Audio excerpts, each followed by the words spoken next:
মামা, বেলপুরি দোকান। এই দোকানে প্রতিদিন ভিড় লেগেই থাকতো। আর দোকানের সামনে সবচেয়ে বেশি দেখা যেত চালাক শিয়াল, তার বউ চতুর শিয়ালি, কয়েকজন ফ্যাশনেবল মেয়ে শিয়াল।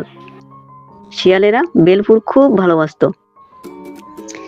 একদিন দোকানে এলো এক ভয়ঙ্কর বাঘ, তার সাথে তার বউ রাগী বাঘিনী। বাঘ দোকানে ঢুকেই গর্জন উঠলো, এই দোকান আমার, আজ থেকে কেউ টাকা দেবে না, ফ্রি বেলপুরি খাবে শুধু আমি আর আমার বউ। সবাই ভয় পেয়ে চুপ হয়ে গেল, কিন্তু চালাক শিয়াল মুচকি হাসলো। শিয়ালের বউ ফিসফিস করে বলল, এই বাঘটা কিন্তু ঝামেলা করবে।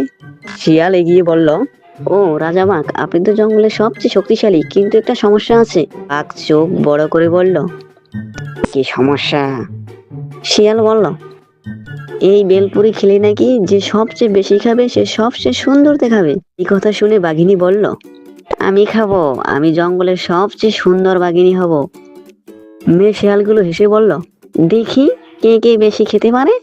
বাঘ আর বাঘিনী দুজনেই বেলপুরি খেতে শুরু করলো।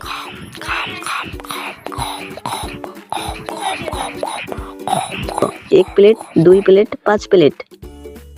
শিয়ালরা ইচ্ছে করে খুব ঝাল বেলপুরি বানালো। হঠাৎ বাঘ লাফিয়ে উঠলো, আহ, আগুন আগুন!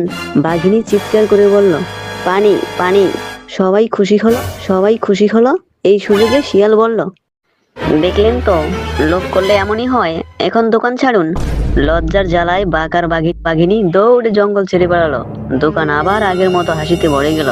মেয়ে শিয়ালেরা বলল, ভাই শিয়াল, তুমি না থাকলে আজ কি হতো? শিয়ালের বউ গর্ব করে বলল, আমার বর মানেই বুদ্ধির রাজা। শিয়াল হেসে বলল, শক্তি দিয়ে সবাইকে হারানো যায় না, কিন্তু বুদ্ধি দিয়ে সবাইকে শেখানো যায়।